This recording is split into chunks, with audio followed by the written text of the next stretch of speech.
Welcome back to How the Tiger Keeps Its Stripes.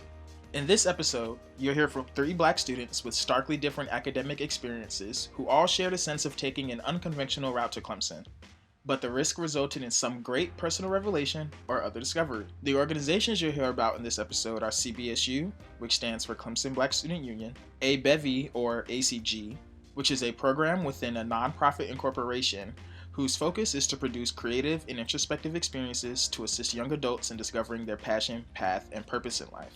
And Sister to Sister, an organization that aims to positively impact the lives of us women of color at Clemson by promoting social unity, cultural enrichment, academic excellence, personal development, service learning, and financial literacy. So, here's episode 4, Risk and Reward.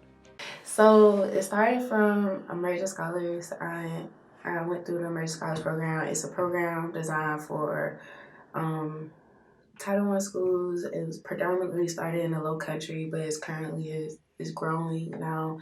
It's offered to Dillon, Marlboro County schools, Hampton District 1, Allendale County, and Bamberg County.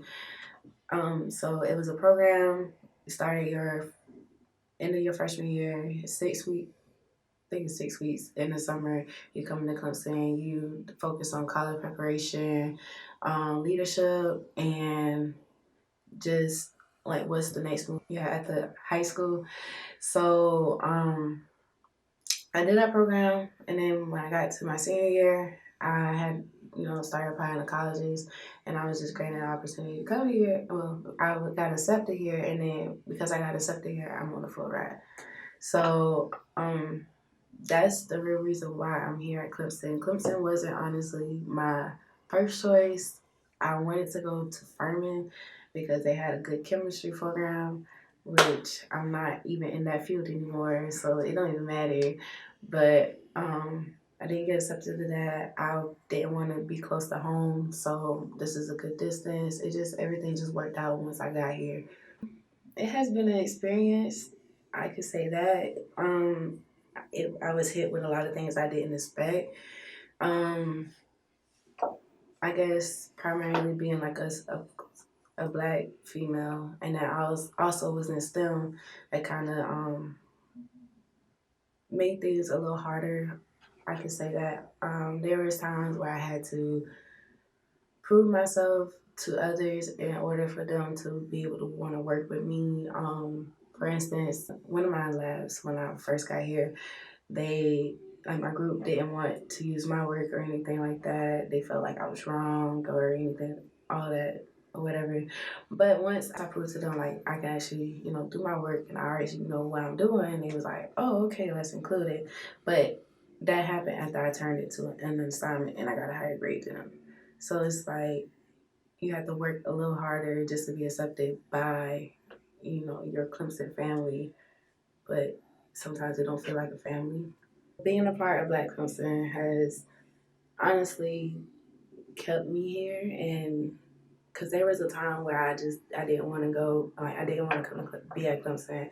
There was a time where I was really considering transferring and to HBCU, to be honest, but I guess the family aspect kept me here. Majority of my friends are in ABEVI. ABEVI is a nonprofit organization that focuses on self-awareness. Being a part of that, that's why I met like my closest friends, such as the one that's interviewing me. Just seeing them and being around them has like kept my hopes up. Seeing Black Clemson graduate also pushes me to keep going. Yeah, Black Clemson honestly kept me here. I could honestly say that.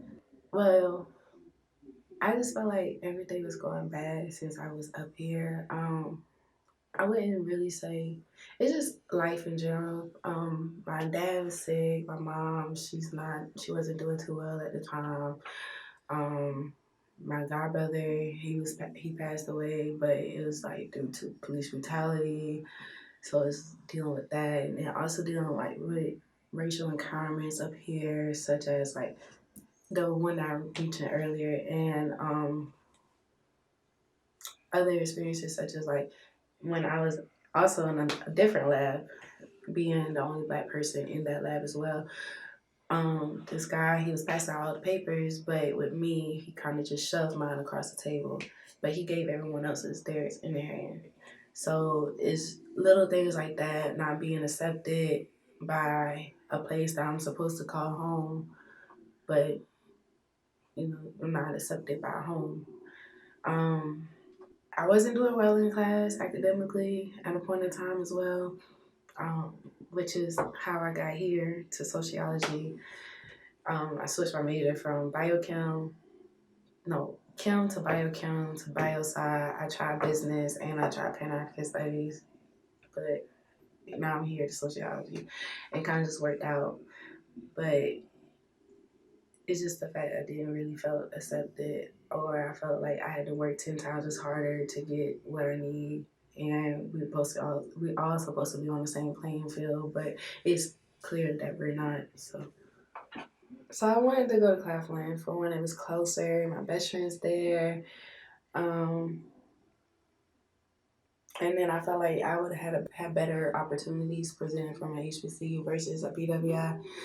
I feel like at a PWI, it's all about connections and like who you know versus what you can do or who's a better candidate. With HBCU, they're looking for someone specifically and preferably black. And I feel like they have more potential in students versus a PWI. One thing I appreciate about HBCUs is that they have a well-rounded education about in like everything. But being at Clemson, I only know about one thing. Well, me personally, I know a little bit more because I went through all these majors. But I was talking to another student, and she was like, all she knows is engineering. She don't know like the history of. She don't know the history of Clemson, or she don't know the history of America and things like that. And it's simply because she's been strictly pushed into these engineering fields. When you go to HBCU, you learn more. You learn about the history. You learn what you need to know for your major and things that I guess help you for the world or whatever. I know what I know from other Clemson students, which I feel that it shouldn't have been like that. This is something that should have been introduced to me when, going through that acceptance process and like coming to experience Clemson and things like that. Like that's something that I feel like we needed to know before we actually fully commit to this university. That being what? What are you talking about? For instance, a lot of people don't know that. Well, some people didn't know that this plantation was built by slaves. Mm-hmm. Some people don't know about the site sitting and like what all black people went through to get to where we're at right now. A lot of people don't know where the multicultural center is at, where it's Gant is at. I don't think it's included in tours. They'll mention it once they walk in the bracket, but they don't know anything beyond that. Which I honestly feel like that center should be bigger. I'm touring other schools and seeing what they're doing in their center versus what Clemson has to offer. And for Clemson to be the school that it is, I feel like, of course, there's some more that could be offered. That, and then a lot of people question why we call Tillman Old Main. And I feel like students should know the history behind Old Main and Tillman itself, Benjamin Tillman himself. So knowing more about your university instead of just seeing these pictures and seeing like that's another thing that pissed me off. Every time you go on Clemson website and you go to like a department page or anything like that, there is a black person on that screen, but that doesn't identify like the diversity here at Clemson, or it doesn't signify like the inclusion here at Clemson. That shit pissed me off. Make sure that we know what we're getting into, even though Clemson is Clemson. Like Clemson has its name, but there's a story behind the name, and Clemson hasn't told their full story. It was primarily because I'm here on a full ride, and I probably wouldn't be able to get scholarships and things like that at other schools because of my GPA. But my second reason why, honestly, is because I feel like I wouldn't have got that family love, and Black Clemson is love. Like, honestly, I feel like if we wanted to get something done, we would get it done. We can get that thing on and popping. And we understand each other's experiences. Like, we understand that we are the minority here. And we know the history of Clemson. We know that they honestly, I feel like they don't want black people here still. Like honestly, and we know that we still gotta push to get through. We know that we are here. We gotta graduate, which is why I love seeing black people graduate from Clemson. It motivates me to keep going. Honestly, I feel like I was running from my problems when I wanted to transfer. So it's like, by running away from your problems, this is going to make you stronger. And I do feel like a stronger individual because like I'm at Clemson. I honestly don't feel like I would have got the same experience if I transferred. When I first joined ABAB, it was my freshman year, first semester freshman year. In the Constitution bylaws or whatever, it don't say, you gotta be black, but I saw a bunch of black people and I was like, okay, well, cool. I'm gonna go ahead and I'm gonna hop on in there. But when I started to get involved with it, that's when I started to feel like that family love and things like that. We used to go to the sector house, we had potlucks, before we go somewhere, we all link up and then we just pull up together on random nights we would just sit there and chill, like, and then also having that ability to want to like talk to them about what's going on in life and understanding like there's a mixed population of old heads and new heads, so talking to those old heads and they already went through this, they can give better advice, but it's also the fact that we're so close to each other, like we're family, so it's just like talking to an older brother. This organization became something that I really care about. The reason why I care about it so much because it maybe kind of pushed me out my comfort zone, just seeing different people do different moves on campus, seeing that passion that people have. I was like, dang, I'm gonna have to make a trip to go see them. And why I gotta make a trip if I already live here? Like, my closest friends really came from A Baby. And my best friend do go to Claflin, but I do have a best friend that went to Clemson and that introduced me to A Baby. The class that I came in, honestly, they are my next close friends. I don't think I want to take that trip. That's an extra 2 hours in gas, and I knew I was gonna miss y'all for sure. Because honestly, like this is as much love I ever felt from like friendship. Like friendship wise, this is as much love I ever felt, and I don't think I was ready for that switch and change. And I probably would have cried every day, honestly. But how I can't go from seeing y'all every day to not seeing y'all probably to once a month. I don't think I could do it. But y'all played a big part in me staying. Well, I see the change of generation. Mm-hmm. I can see that. I wouldn't say they don't care, but the effort into getting things done has changed. It has decreased. Sometimes I say it's just because like everything has already been done, but everything hasn't been done. So there's work that still needs to be done, and people can do it. But I just don't believe that they want to be that person to do it, which I can understand because that's me, honestly. But sometimes I feel like I'm not the one to do it. Like I feel like there's someone else that's stronger or have a better voice than I do to actually advocate some of the things that could be done. And it also takes a team effort to actually get things done. And I don't see the team effort between different organizations now. I feel like all black people or anybody who is willing to want to fight for black people at this university should be a part of the Clemson Black Student Union. But now we don't hear much about it anymore. Everybody, they choose their different organizations, and we could do better with that. And Black Crimson could be stronger if we all had like this one salient organization that we all have in common. Know your people, get to know your people, but also make sure you make those outside connections within those, I would say, like those white areas. Um, get involved like with being a tour guide or OAs, like don't stick within the community, branch out a little bit, but into Clemson's world. Not only will that help you, but that will help us, like seeing our familiar faces within those white spaces. Um, you can honestly be the advocate or the voice in certain situations, because you already had the advantage of being in that space. Just stay strong, because I know it will be an experience. For me, it was a little rocky one, but I know others went through worse and others' experience may be better. But I just feel like it's all gonna be worth it in the long run.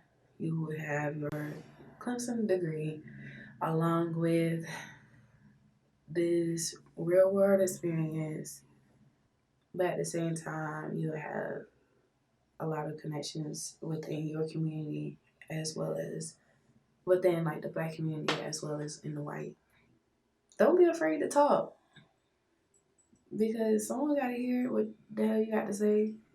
Somebody got to do something, even though you may have the less advantage of because you're black, but at the same time you do have an advantage because you're still a student and they still have to listen to you and your voice still has to be heard. So don't be afraid to speak up. Well, I went to a predominantly black high school in Columbia High. And I want to say I was probably number 12 in my class. So it wasn't my first pick. Well, it was my first pick, but like I got accepted into Bridge because of my SAT and my ACT scores. So I was on the wait list for Bridge and I got to the very top and they told me they couldn't accept any more students.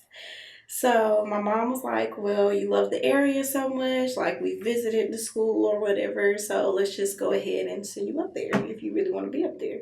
I was like, okay, well, let's do it. So I went to Tri-County, I got my associate's degree, and then I transferred to Clemson in fall of 2016, and my brother got accepted that same year too. I would say my Clemson experience has been very interesting, to say the least. It's been full of ups and downs. Like, I've honestly been on a roller coaster since I've been here. My transition into Clemson while I was at Tri-County was around the time that the psych sit-in happened.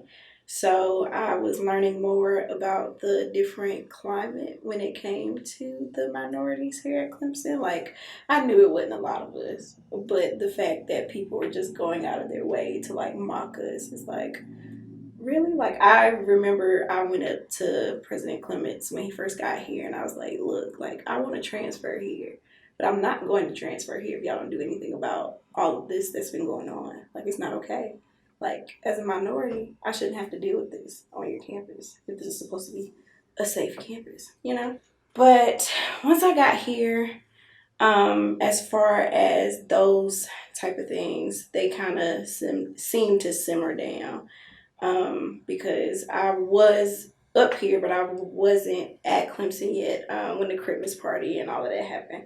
As far as my personal experience and as far as like just my Clemson experience as a whole, like I've had really, really good days where like I can get along with my classmates no matter what color and race or anything. And then there are other days where I feel like I've been put on the back burner. So I know for a fact with CAFLs, that's my college, where food science and human nutrition is at. But I noticed that there aren't that many spaces when it comes to minorities. Like, I just learned about this group called Manners, and it's pretty much for minorities that are involved in agriculture and things that fall under that umbrella. And it is tough because there are days where I'm the only black person in my class, and then there are days where there's like maybe 4 or 5 of us. But it kind of sucks because like a lot of people don't know about Manners and they don't know about other places that we can go to as minorities to kind of just come together and say, okay, these are the classes that I'm having trouble with. Like, can somebody help me? Or, you know, if somebody has like an internship that they know about. Like, it's just a lot of things that I've noticed that we have to work harder to find out about. versus everybody else. Like everybody else knows what's going on as far as internships, jobs, after school, scholarships, all kinds of stuff. Literally, the past year and a half, I've learned so many things that I probably should have learned when I first got here. So, like the student accessibility services, you can use that for mental health. I had no idea about that. And luckily, a Black advisor was the one that told me about it.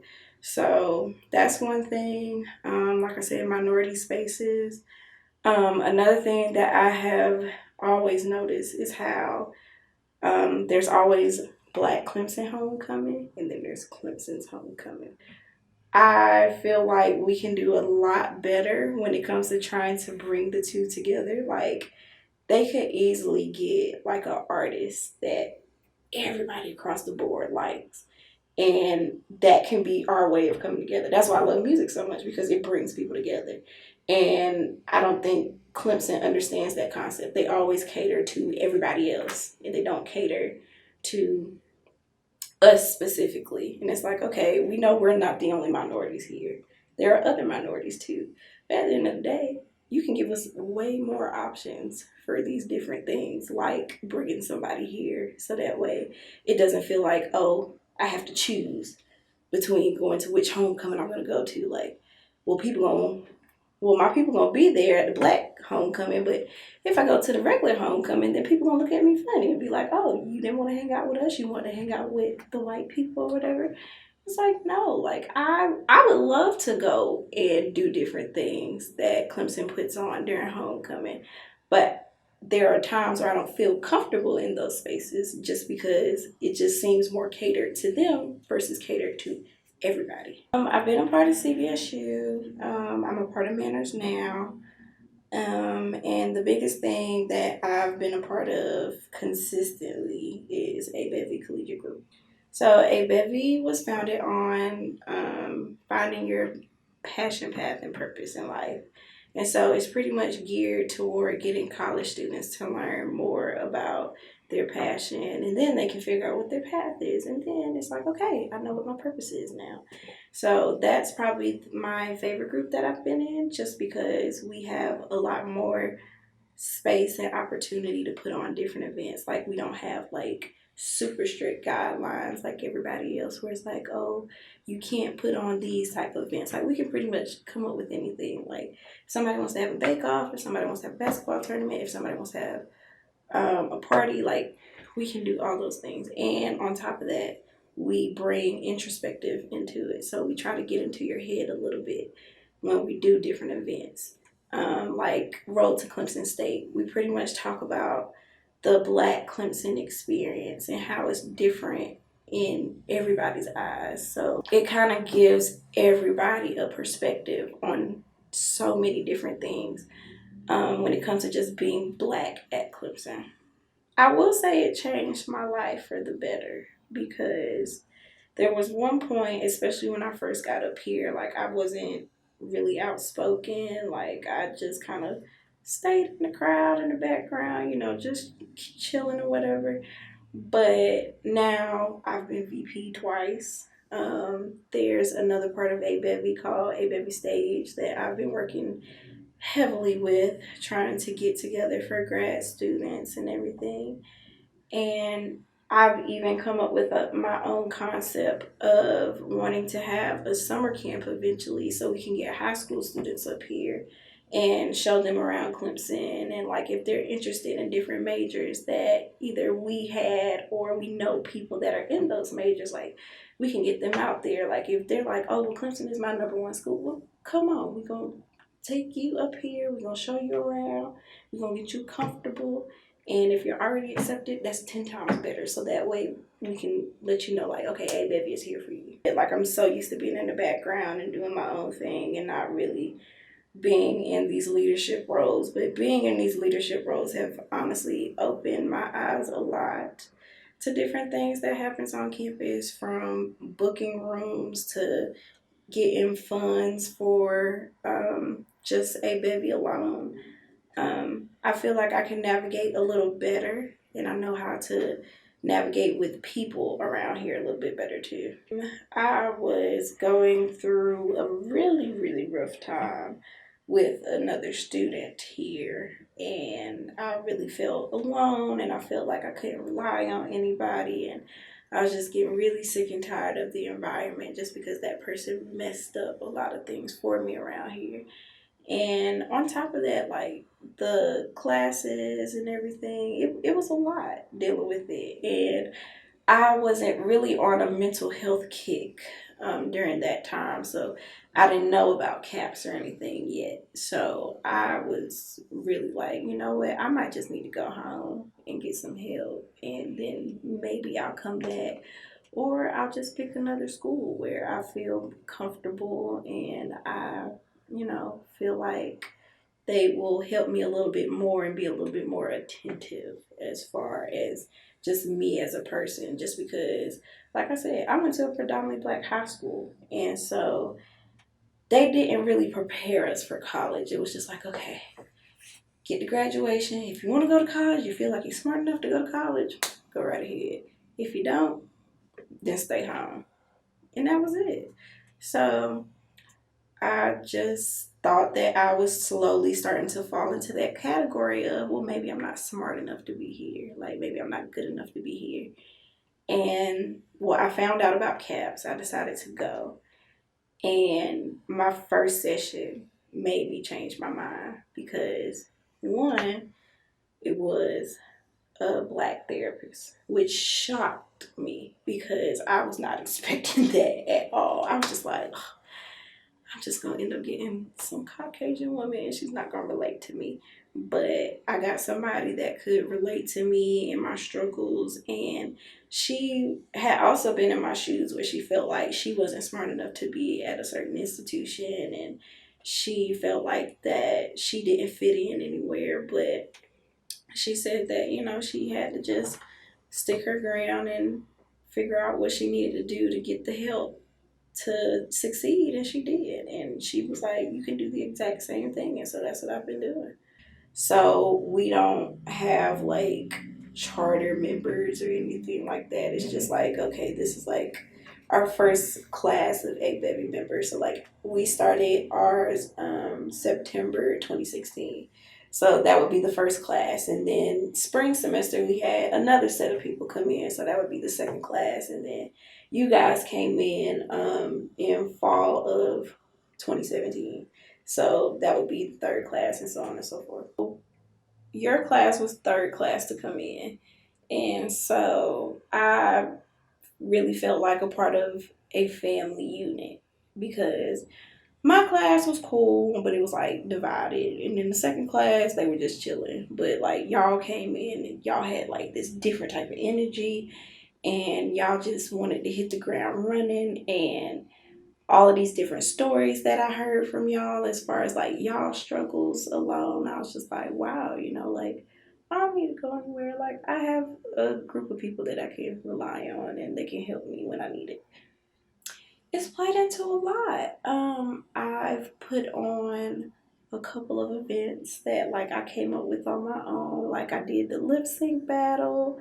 I came up with the black and white party, and lip sync battle really shocked me. Like it was a huge turnout, and everybody was talking about how much fun they had. And meanwhile, I had no clue because I stepped out and I just was so overwhelmed, and I was in tears, and my brother is like, what's wrong? And I'm like, everything is going wrong. I don't know what's happening because we had technical difficulties and stuff.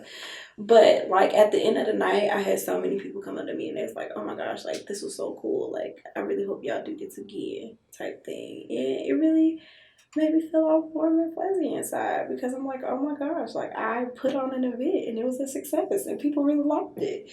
And as like I said, the leadership roles, like I was class president at high school, but I mean I didn't really have to do much. But as far as here, like I really have to like get to know all these different people that are joining a bevy and who want to join a bevy, and I'm pretty much a spokesperson now. So it's really cool to meet different people and find out about people's passions and what path they want to take, what purpose they feel like they have, and even the struggles behind all of those things. Actually, it was the psych sit-in because I wasn't a Clemson student quite yet.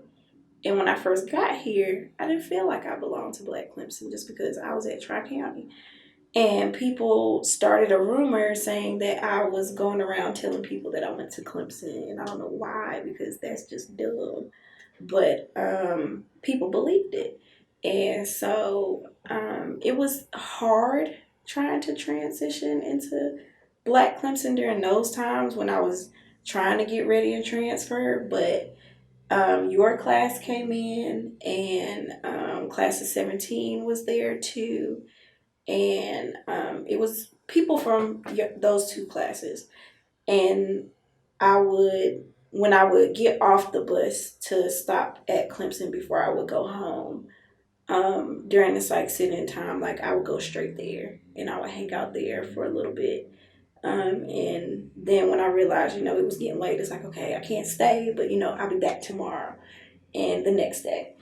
And so I started meeting people and learning familiar faces and people I've seen like in the group me's or on Twitter or just like in passing. And they would come up to me, like you and Kayla, for example. Like that was around the time like I started like making connections with y'all, and like y'all were two people that like still considered me a part of Black Clemson, even though I wasn't at Clemson yet. Like y'all knew I was transferring and everything. Like y'all knew I was at Tri County, but y'all didn't shun me for that. And a lot of y'all class and a lot of class of 17 um, that I know didn't shun me for that. And I really appreciated it. And that's the moment I felt like, okay, I'm a part of Black Clemson. Like, okay, this is cool. My biggest piece of advice I would say is just be yourself. Like, don't take crap from anybody, but at the same time, know when to be respectful in certain spaces. But at the end of the day, be yourself. Like, don't close a certain part of yourself off because you feel like, oh, I can't do that in this type of space. Like, I wear different color hair all the time, and I walk around campus in my different color hair, and I don't care because that's who I am. And I think that's something that the generations that we see now are starting to lose, is that authenticity when it comes to just being themselves. Like, I'll never forget my friend Wallace. Well, he's your friend too. Wallace told me before he graduated, he was like, one thing that I have always noticed about you is that you stay true to yourself and you don't let anybody try to change you. And I really appreciated that because I felt like nobody saw that. Like, I try to be myself every single day, and I'm just I'm just me. Like that's all I can be. Like that's all I can do. That's all that I know. But sometimes people get up here and they see all these different people and they just feel like, oh, I have to come up with like this ego or this personality so people will gravitate to me.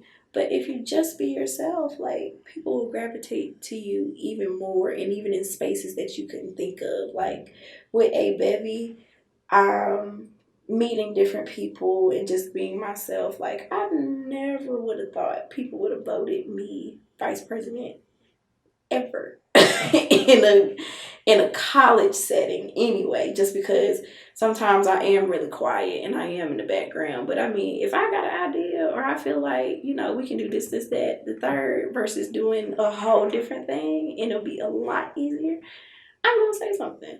So I mean, at the end of the day, if you wanna gravitate to good energy and positivity and good people, just be yourself. Like, don't put on a facade for anybody because that's not gonna get you anywhere. And then you're gonna go through these 4 years, and first year you're gonna find friends, and you're gonna be doing well in classes, and then the next year it might turn into a whole different thing just because you put one face on and then people find out about this other side of you that you didn't put on.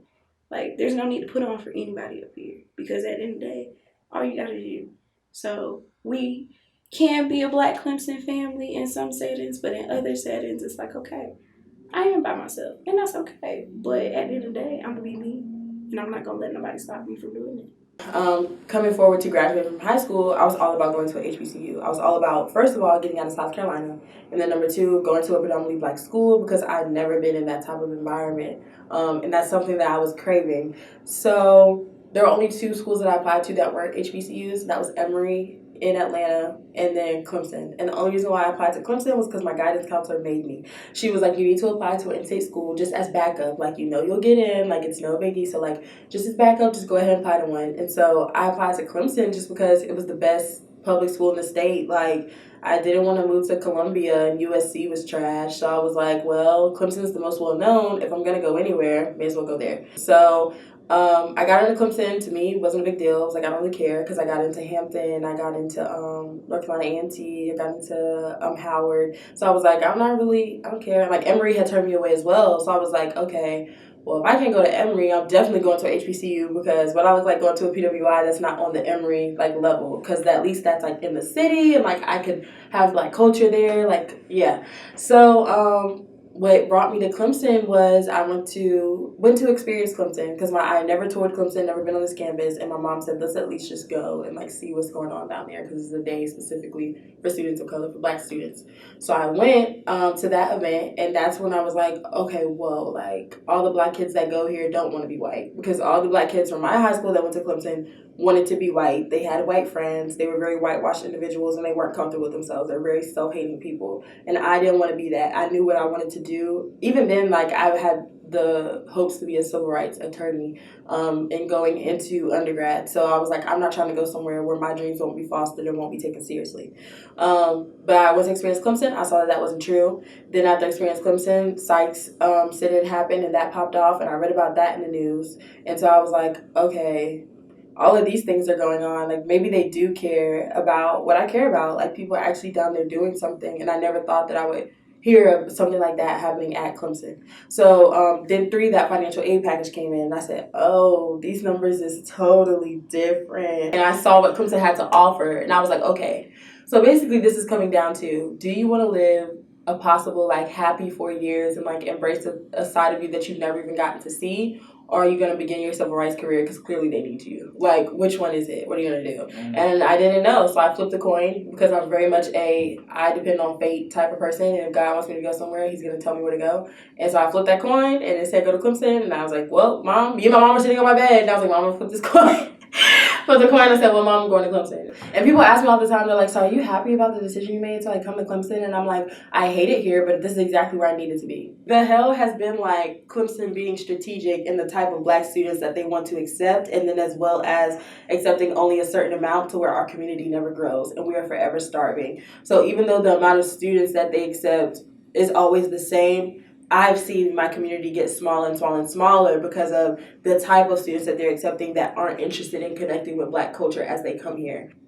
All of us don't care about us. Mm-hmm. And us isn't necessarily just Blackness and Blackness only, but just like Blackness, poorness, community. Like, we just don't care about community in general. I see as like generations are getting younger that are coming into college. It also looks like my Pan-African Studies department not being taken seriously, like being underfunded, being cut down, being not mentioned. Like, it also looks like now that I am sociology and Pan-African Studies, like all of my classes are saying the same thing. Basically just continuously telling me you're Black and you're a woman and the world got their foot on your neck. And it's like, okay, so what now? There's no learning. There's no applying the information to anything. It's just a regurgitation. It's just like, I'm going to tell you what I want you to know, and then I want you to tell me back. And it's just like, that's not learning, and that's not how I learn. My whole mind and thought process and my approach to life is completely different because of this place. Like,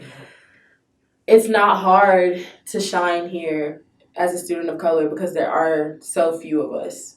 as well as like everyone is not extroverted, everyone is not willing to fight, everyone is not willing to take shit for everybody else. And a lot of people are for self. Everybody, even people that are in our social justice community, don't do everything for the good of everybody. Some people do it just to do it, just to have their name out there, just to say that they did something, just to say that they were a part of something.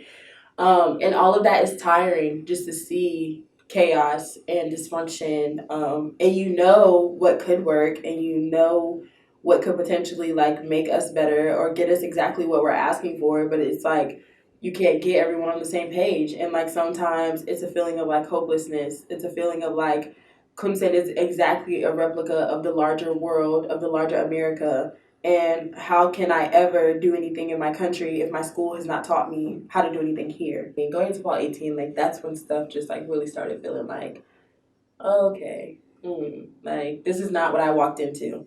What I walked into was connections. What I walked into was a vibrant culture. What I walked into was older people caring about younger people, and younger people caring about older people, wanting to make family connections and stuff like that.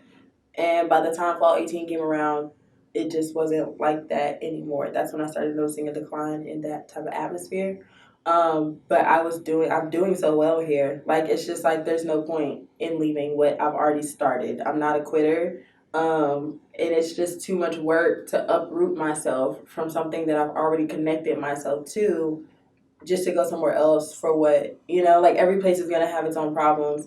But clearly, I just felt like I was supposed to be here. Like, for whatever reason, for whatever the universe wanted me to get out of this place, like I've gotten a lot of wonderful things from being here. Whether that was like going to Cuba or being a part of connections, having the ability to be a mentor, the connections that I've made with mentors that are faculty and staff around this campus. Like, some of these people are literally irreplaceable in my life, and I will never forget them.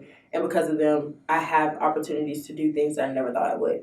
So it's just, I think it's also sort of that, like, it's easy to shine thing. Like, because I do well here and because I am extroverted, I don't have a problem asking for what I need, and I don't have a problem getting it. Nothing in our communities that stimulates outside of the university.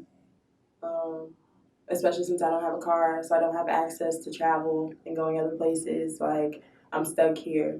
So it's just like I find joy in literally my friends, and definitely the Gamma Multicultural Center, the Office of College Preparation and Outreach. I mean, these are literally my happy places.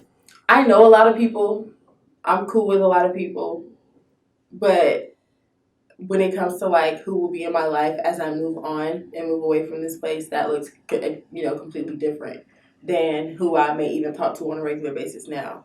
But as far as like who I consider my people, my family, a lot of them I met just through mutual interest, like mutual interest of issues, mutual interest of wanting to have a good time and being drama free, mutual interest of we like to joke, like we're funny, vibrant, bright individuals. But being involved, I would say, has created those connections, has put me out there in the forefront so people know who I am, and therefore opportunities continue to come to me. When you do one thing and you do it well, people keep asking you to keep doing it. So I would say that initially it is what has connected me to so many people, because my hands are in everything. In multiple different roles. So I mean, I've been a part of judicial board, from just being a board member to being an assistant attorney general, president of Black Student Union for 2 years, served on the board and was a member before becoming president, working with Sister to Sister. I really don't know how my name gets out there so much. Like, I really am not sure. I mean, I guess like serving on a lot of committees, and like stuff like that, that's how faculty and staff get a hold of who I am. And then because of that translates, I don't know, but some people just hear about me and they're like, oh, I've heard of you before. Like, and I'm like, why? It's one of those things again where I say it's not hard to shine when you're outspoken. Everyone is not gifted with the ability to clearly explain themselves and how they feel, or be able to stand firm in how they feel no matter who's facing them. And I am one of those people, and I think that just makes me unique, especially in the campus climate that we have. Like, I don't blame people for not wanting to be outspoken in where we live and what we have to put up with. I've been called a nigger, I've been called a bitch, I've been not directly to my face. There have been some instances where things have happened, you know what I'm saying? And that has happened, that's transpired, and I'm not backing down from any of that, because that's just not me. I'm not scared to lose anything. Like, yes, I am here to get a degree, but my dignity and my humanity needs to be respected before anything. And that's just that. But I would say that me being so involved and a lot of times putting my involvement before my academics has contributed to me feeling burned out and to the feeling of hopelessness. It still doesn't seem to be working. The floor fell in and I feel like it wasn't properly addressed and I don't know what to do about it. And I feel like that exposed our community for what it was.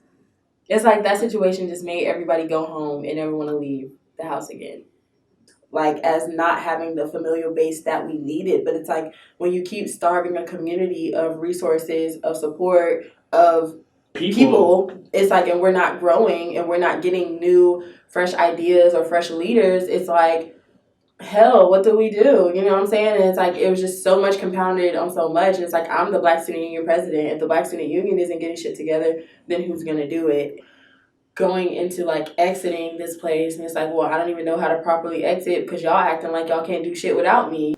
That just makes me feel like super hopeless of just like, I did all this stuff, but did I do it the right way? Because clearly I didn't teach anybody anything, you know, or you guys don't feel empowered by what I did or what I've done. So did that do anything at all? Was it just, did y'all just take this as Cleo being Cleo, or were you not seeing the bigger picture of what I did this for, why I said these things, or why I'm so outspoken? Like, I've done that, now it's someone else's turn to keep doing it, and like, I don't know how to get that message across, and that makes me feel like, damn, like, and it's like, now I'm just tired. Like, I don't want to do anything. I don't want to be a part of anything. I don't want to be in charge of anything. I don't want to be responsible for anything because I've been doing it since I got here. I appreciate all the people that I've touched and connected with and that are like personally inspired, but it hasn't done what I needed it to do. And so now I'm just kind of like, okay, I just need space. And I need, because for so long I haven't put myself first, no matter what other people may see it as and what their perspective of my college experience has been.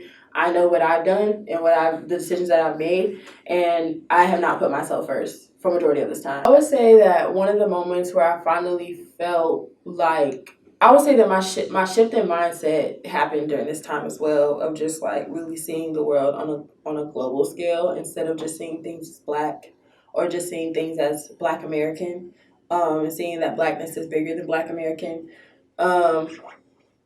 Going to Cuba to study abroad for 10 days. Funding is just so critical in college experiences. But going out of the country and seeing another Afro community under a different system that wasn't capitalism changed my life forever. When I got that leadership engagement grant, I finally felt like all the work I had been doing had finally paid off for something. And not because I got $4,000, because clearly, I mean, I didn't even spend that on anything that I wanted. It went straight to my trip. But somebody said, you know, you've done what you needed to do, and now we're going to reward you with what you deserve. Because I knew that I deserved to go on that trip. And so, like, just getting that was just like oh shit, like, okay. And then going and seeing those people, like, I had an experience that is irreplaceable. An experience that to this day, like, I want to go back to Cuba. That's where I want to start my NGO. That's where I want to live. That's where I want to be. I feel like we often invalidate those experiences because we also feel as if they're not Black enough. This is just island culture. This is beach times. This is vacation times. And they have just as much community and history. Like, going there showed me that I value a lot of things that America does not value. Being in that community, like, it just changed my life forever. And so like I said, it just made it feel like all that hard work was finally worth it, because I wasn't seeing it in my own community, but at least I was sponsored to then go and pour back into myself for 10 days, which then inspired me in a whole new light that I would have never gotten had I not gone on that trip. Nobody's mad. That's what really drives me crazy. Is that nobody's mad because anymore. Fuck all of it. Fuck all of it except our respect and what we as students deserve. And what I cannot for the life of me understand is, like, we're at a time now where there are other marginalized groups that are now willing to speak up. They've been inspired by Sykes and now they're ready. And they're coming at things from their point of view. We're coming at things from our point of view. And I've said, I don't know how many times, we need to all come together as a collective. If we don't come together as one, we look like a whole bunch of fools running around with like chickens with our head cut off. But nobody listens. And I feel like it's just a part of, oh, it's Cleo. Here come Cleo again, thinking she got the answers. She thinks she know everything. She always got something to say. Like, nobody wants to really hear me out because they think I'm just trying to take charge. And I'm not. I'm just trying to get you to understand, like, anybody can be in charge. I'm willing to be of service to anyone, but what you're doing, I'm not willing to be of service to, because this is not how we get it done. How we get it done is by coming together as a collective. Mm-hmm. And nobody wants to focus on that. It's like everybody wants to bitch and moan in private, but you're not angry enough to even do anything about it. And it's like, why do you want me to continue sticking out my neck if I'm only going to be doing it alone and you're not going to have my back? What's the point? I feel like that's part of what the administration has done to us, has separated us. They've mentally separated us. It's like, well, my field isn't your field, so we're doing two different things, and you can't help me and I can't help you, when all of this is interdisciplinary. Every single field needs to have a piece of humanitarianism within it. Like, if you're not doing this for the greater good of the world, then why are you doing it? Mm-hmm. I'm not telling you to sacrifice your paycheck, you know what I'm saying, or whatever, you know what I'm saying? Like, live your life, but it's just like, if you don't have a sense of love for humanity, you can't do anything of purpose. And I feel like our issue is that we do not show each other love. Love constitutes of grace, kindness, mercy, patience, understanding, slow to anger, you know what I'm saying? Like, we're just so quick to tear each other down before we are to love each other. Before you speak out of your mouth, before you share those negative thoughts about whoever you're feeling, whatever you're feeling, have you shown any love today? Have you shown any genuine love for your brother, your sister? Have you checked on anybody? Have you supported anybody out of genuine love and not out of, well, I need to do this so that I can do this or whatever? Like, just love. Like, I see a lack of love. That makes me very sad. And paranoid. It makes me extremely paranoid. Love people.